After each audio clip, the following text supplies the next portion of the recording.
नमस्कार. आपण ऐकत आहात काही असं काही तसं. सध्या आपण ऐकत आहोत बापूसाहेब भिशीकर यांनी 1982 मध्ये लिहिलेल्या श्री गुरुजी ह्या ग्रंथामधला काही भाग संक्षिप्त स्वरूपात. पहिल्या भागात आपण ऐकली माननीय बाळासाहेब देवरस यांनी लिहिलेली प्रस्तावना आणि बापूसाहेब भिशीकर यांची ह्या ग्रंथ लेखनामागची भूमिका. आज आपण ऐकणार आहोत स्नेहसूत्री गुंफिले ह्या प्रकरणातला काही भाग.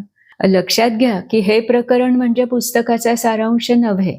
शिवाय हे वाचनही संक्षिप्त स्वरूपात असल्याने श्री गुरुजींचं चरित्र मुळातून जाणून घेण्यासाठी भारतीय विचार साधनेने प्रकाशित केलेला श्री गुरुजी हा ग्रंथ अवश्य वाचा.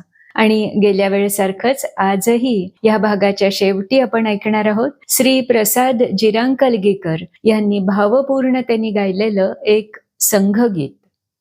या प्रकरणाचं नाव आहे स्नेहसूत्री गुंफिले. राष्ट्रीय स्वयंसेवक संघाचे सरसंघचालक ह्या नात्याने श्री गुरुजींना जे यश लाभले ते निसंशय अलौकिक आहे. पण ह्या यशाचं नेमकं मर्म कोणतं? त्यांच्या ओजस्वी वक्तृत्वाने त्यांना यश दिलं काय? त्यांचे अपार ज्ञानभांडार लक्षावधी भारतवासियांच्या अंतःकरणाची पकड घेण्यासाठी कारणीभूत ठरले काय? त्यांच्यावर अध्यात्माची झाक होती म्हणून लोक त्यांच्या भजनी लागले काय? विचार केला म्हणजे जाणवतं की ह्यापैकी एक वा अनेक गुण असलेली कितीतरी माणसं आपल्या समाजात आहेत वा होऊन गेली आहेत. हिंदुत्वाचा कडवा अभिमान बाळगणं वा हिंदू राष्ट्रवाद बोलणं यातही विशेष नाविन्य नव्हतं. मग श्री गुरुजींवर लोकांचा एवढा जीव का जडला? जे उत्तर आद्य सरसंघचालक डॉक्टर हेडगेवार यांच्या यशासंबंधात मिळतं तेच श्री गुरुजींच्या संबंधातही निष्पन्न होतं. एका वाक्यात सांगायचं तर श्री गुरुजींनी स्नेहाचं अमृत सिंचन सर्वत्र केलं आणि त्यांच्या संपर्कात आलेल्या सर्वांनी उलट श्री गुरुजींना प्रेम दिलं, भक्तिभाव दिला, श्रद्धेचा विषय त्यांना बनवलं. श्री गुरुजींचा मूळ कल एकांताकडे, हिमालयाच्या शांत गिरीकुहरात जाऊन बसण्यात एकेकाळी त्यांना आनंद वाटला असता. पण सद्गुरूंची इच्छा कळली, डॉक्टरांच्याकडून संघकार्याचा वसा घेतला आणि त्यांनी एकांताकडे योग साधनेतल्या विशिष्ट व्यक्तिगत आनंदानुभूतीतच डुंबून राहण्याच्या इच्छेकडे जी पाठ फिरवली ती कायमचीच. मग समष्टी हाच त्यांचा भगवंत बनला आणि मातृभूमी हेच आराध्य दैवत झालं. संपर्कात येणाऱ्या प्रत्येक समाज बांधवाला ते भक्तिभावाने सेव्य मानू लागले. भक्तीच्या आणि साधनेच्या आत्मनिवेदन किंवा सर्वस्व समर्पण ह्या पायरीवर ते पोचले होतेच. ते समर्पण आता मातृभूमीच्या चरणी झालं. आत्मनिवेदन झालं म्हणजे भक्त भगवंतापासून वेगळा राहतच नाही. श्री गुरुजीही समाजापासून वेगळे उरलेच नाहीत. त्यांना एकदा धर्मयुग साप्ताहिकाने स्वाक्षरी केलेला संदेश मागितला होता. उत्स्फूर्तपणे त्यांनी 3च शब्द लिहिले, मैं नहीं तू ही. माणूस स्वतःला जेव्हा मिटवून टाकतो, आराध्याशी जेव्हा समरसून जातो, अहंकारासकट सगळं काही समर्पण करून मोकळा होतो, तेव्हा तो आभाळा एवढा बनतो आणि मग त्याला स्वतःसाठी काहीच नको असतं. ईश्वराचंच काम तो करत राहतो. स्वार्थ लोपल्याने कामक्रोधादी विकारांना तो बळी पडत नाही. निर्भय निर्वैर बनतो आणि मुख्य म्हणजे प्रेम आणि करुणा यांच्या विशाल अथांग सागराचं रूप त्याच्या अंतःकरणाला प्राप्त होतं. पुढा स्नेह पाझरे मागुता येती अक्षरे असं ह्या अवस्थेचं वर्णन ज्ञानेश्वरांनी केलंय. ह्याच अवस्थेचा प्रत्यय श्री गुरुजींच्या जीवनात येतो. श्री गुरुजींनी माणसं कशी जोडली याचं उत्तर त्यांच्या निर्मळ अंतःकरणात आणि दैनंदिन जीवनात गवसेल. माणसांना ते घडवू शकले कारण त्यांनी लोकांच्या हृदयात प्रवेश केला. तर्क आणि बुद्धी यांच्या सीमा लंघून ते पलीकडे गेले आणि एकेकाच्या हृदयातला ईश्वर भाव, श्रद्धा आणि समस्त सुप्त सत्शक्ती यांना त्यांनी जाग आणली. म्हणून म्हणायचं की श्री गुरुजींनी माणसं जिंकली ती अतूट स्नेहसूत्रात माणसांना बांधून सतत 33 वर्ष ते भारतवर्षाचा प्रतिवर्षी किमान 2दा प्रवास करीत होते. नवनवीन लोकांना भेटत होते. व्यक्तिगत भेटी आणि परिचय यांच्यावर त्यांचा भर फार. नुसत्या व्याख्यानांनी माणसं घडत नाहीत. नुसत्या वादविवादाने ती कार्यप्रवृत्त होत नाहीत. तिथे हवा असतो संपर्क, चालता बोलता आदर्श, हृदयाला हात घालू शकणारा अनासक्त स्नेहपुंज. श्री गुरुजींची ज्यांची भेट होई त्यांना एकदम स्नेहाच्या शीतल, प्रसन्न, आश्वासक छायेत आल्यासारखं वाटे. सुमारे 150 वेळा काश्मीर ते कन्याकुमारी आणि मुंबई ते गुवाहाटी केलेल्या प्रवासात अगणित घरी त्यांनी मुक्काम केला असेल. हे प्रत्येक घर श्री गुरुजींचं झालं. त्या घराला श्री गुरुजींचं स्मरण आणि श्री गुरुजींना त्या घराचं स्मरण. लहान बालकांपासून तो वडीलधाऱ्यांपर्यंत सगळ्यांना श्री गुरुजी अशी विलक्षण आपुलकी द्यायचे. एवढा विद्वान, स्वतःचा प्रपंच नसलेला आणि एका विशाल संघटनेचा हा नेता लहानांबरोबर लहान होऊन निर्व्याजपणे त्यांच्याशी खेळायचा. शुष्क तत्वचर्चा अडगळीत पडायची आणि सुखदुःखांची चौकशी प्रेमाने व्हायची. तेव्हाही वाणीत अकृत्रिम माधुर्य, खेळकरपणा, कधी कधी खट्याळपणाही. बडे पाहुणे आलेत म्हणून घरात कधी ताण नाही, दडपण नाही. आपल्यामुळे कुणाला त्रास होऊ नये, अडचण वाटू नये म्हणून ते दक्ष. गरिबाची झोपडी आणि श्रीमंताचा प्रासाद त्यांना सारखेच. दोन्ही ठिकाणी राहण्याचे प्रसंग त्यांच्यावर आले. संपर्कात येणाऱ्यांच्या ठायी असा स्नेह जागवणारी विलक्षण आत्मीयता ही श्री गुरुजींची मोठी शक्ती होती. हेच त्यांच्या अफाट लोकसंग्रहाचं साधं सुधं माध्यम होतं. अस्सल स्वदेशी, एकात्मतेच्या प्रत्यक्ष अनुभूतीतून सिद्ध झालेलं, सर्व दिखाऊ भेदांना क्षणात उल्लंघून जाणारं. जबलपूरला श्री गुरुजींचे एक मित्र साम्यवादी दलात होते. त्यांच्याकडे का उतरता ह्या प्रश्नाच्या उत्तरादाखल श्री गुरुजी म्हणाले, तो माझा जुना मित्र आहे. ज्यावेळी मीही संघात नव्हतो आणि तोही कम्युनिस्ट नव्हता तेव्हाचा त्याच्याशी दृढ संबंध आहे. तेव्हा स्नेह कधीही तोडू नये आणि माणसाला उपरती होऊन बदल होतच असतो. उद्या तोही संघाचाच विचार करू लागेल यात मला शंका नाही. मतभेद असले तरी एकमेकांसंबंधी शत्रुतेचा वा कटुतेचा भाव नसावा असं श्री गुरुजी सांगत आणि तसाच त्यांचा व्यवहारही असे. एकदा लाल किल्ल्याच्या मैदानावर सरदार पटेल जयंती समारंभाची सभा होती. डॉक्टर राधाकृष्णन हे सभेचे अध्यक्ष होते. या सभेत श्री गुरुजींचं भाषण झालं. अन्य वक्त्यांपैकी डॉक्टर राम मनोहर लोहिया हे एक होते. कार्यक्रम संपल्यावर लोहियांशी त्यांची भेट झाली. तेव्हा त्यांना श्री गुरुजींनी दोन्ही बाहूत कवटाळून स्नेहपूर्ण आलिंगन दिलं. मग तशाच स्नेहाळ शब्दात त्यांच्या गप्पा गोष्टी झाल्या. दोन जानी दोस्त फार दिवसांनी एकमेकांना भेटत असल्याचं वाटावं असंच ते दृश्य होतं. श्री गुरुजी आणि डॉक्टर लोहिया यांची मतं आणि विचार एकमेकांशी जुळत नव्हते. म्हणूनच हे दृश्य पाहून लोकांना पराकाष्ठेचं आश्चर्य वाटत होतं.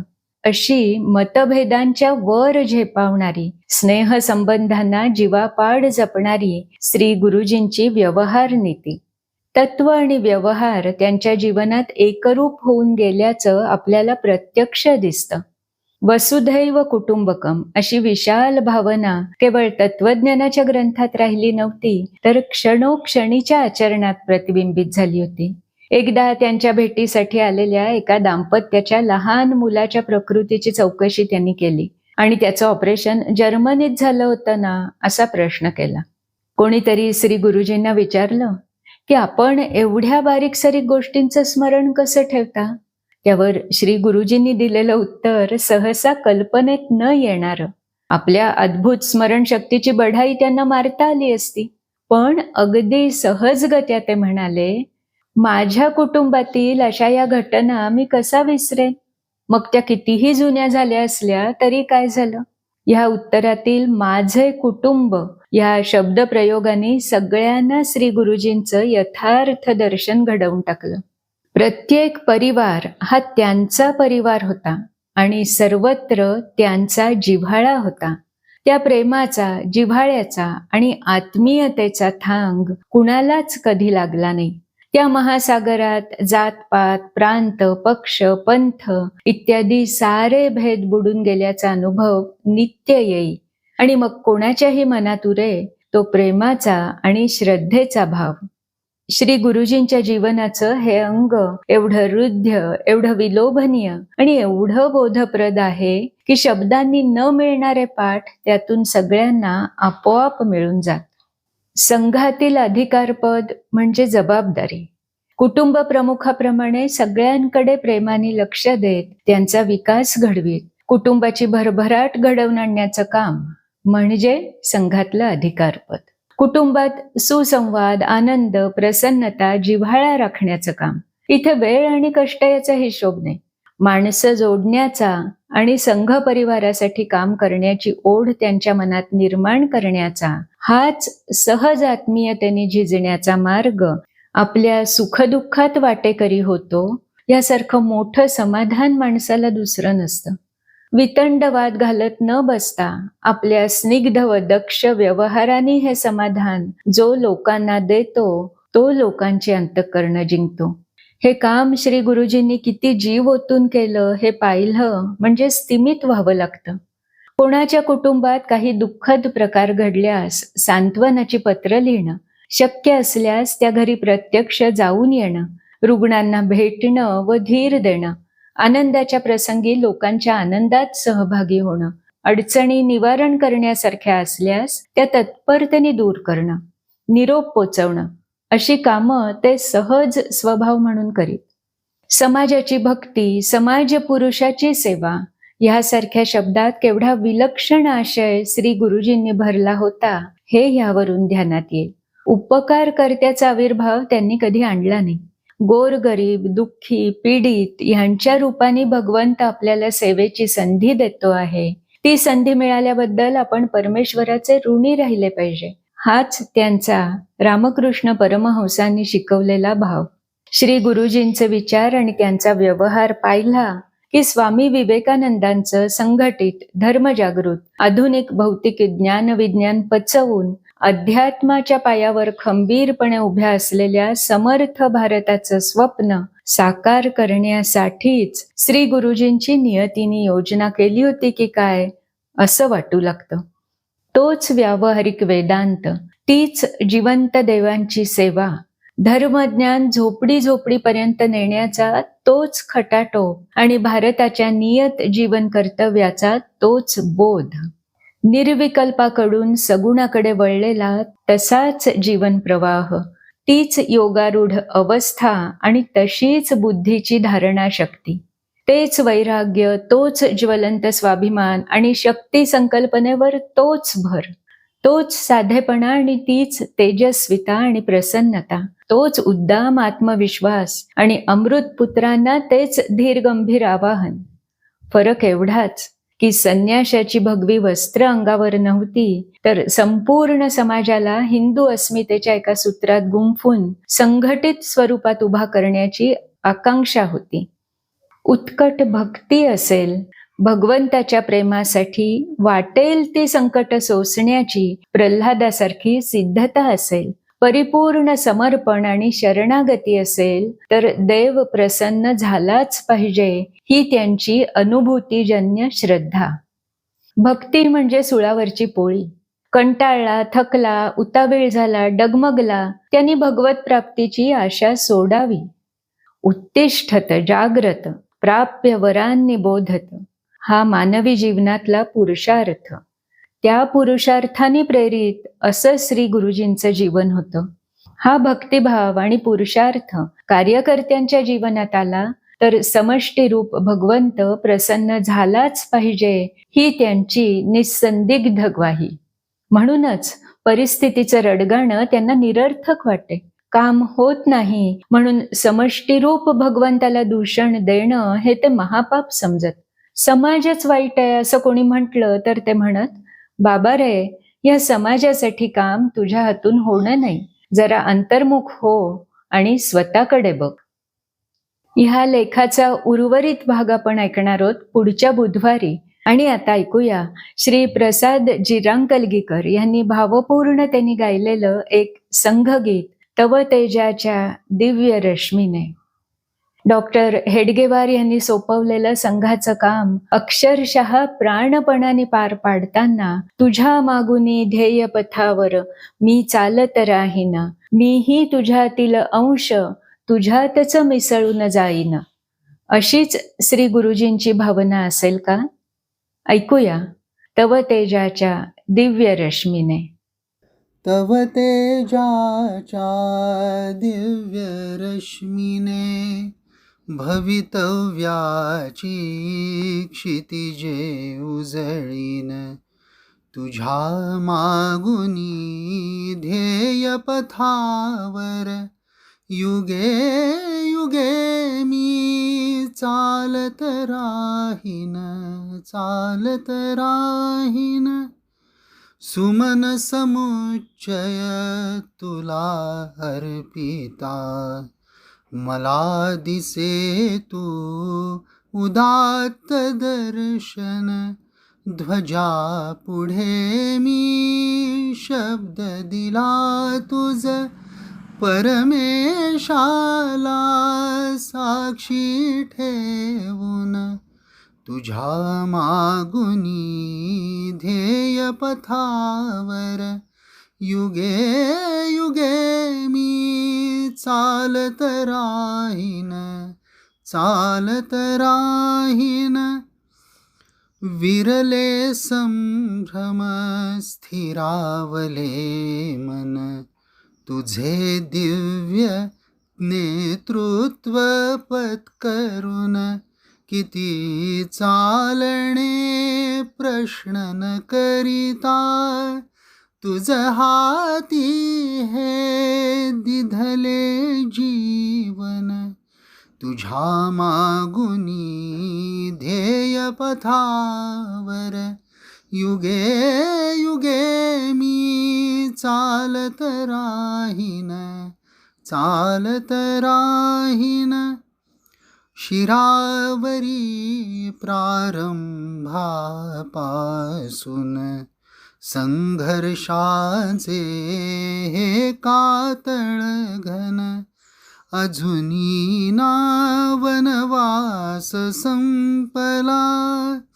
नित्य आपदा देत निमंत्रण, तुझ्या मागुनी ध्येय पथावर युगे युगे मी चालत राहीन, चालत राहीन. आज केशवा समर्पणाचा प्राणदीप मी तुझला लावीन. ध्येय भास्करा मीही तुझ्यातील अंश तुझ्यातच मिसळून जाईन. तुझ्या मागुनी ध्येय पथावर युगे युगे मी चालत राहीन, चालत राहीन. तव तेजाच्या दिव्य रश्मीने भवितव्याची क्षितिजे उजळीन. तुझ्या मागुनी ध्येय पथावर युगे युगे मी चालत राहीन, चालत राहीन.